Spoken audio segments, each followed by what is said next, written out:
బ్రహ్మార్పణం. ఓం అద్వైతదర్శినే నమః. ద్వైతానికి తర్పణం ఇవ్వగానే మనలో అద్వైతం చేరుకుంటుంది. పరమాత్మ అంతటా ఉన్నాడని నీవు నమ్మడమే ఆలస్యం. నీవు దేనిపై దృష్టి పెడితే అదే తానై జ్ఞానాన్ని బోధిస్తాడు. చిన్న పురుగులో కూడా ఉన్నాడని నీవు నమ్మాలి. ఆ పురుగు ద్వారా చెప్పే జ్ఞానాన్ని అర్థం చేసుకోవాలి.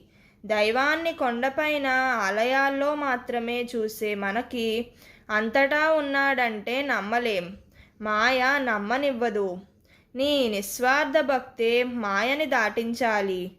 ప్రతి మనిషిలో ఉన్న పరమాత్మని చూడాలంటే ముందు వారి గుణాలు కనిపించి దైవాన్ని చూడనివ్వవు.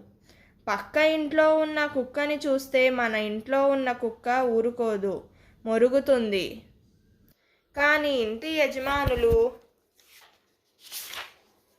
మాత్రం స్నేహితులు.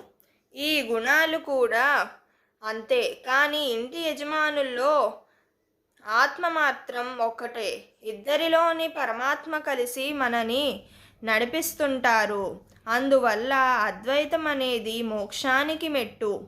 అది ఎక్కకుండా వెళ్ళలేం. అహం చంపుకుని అంతటా దైవాన్ని కాంచి అద్వైత దర్శినిగా మారాలి.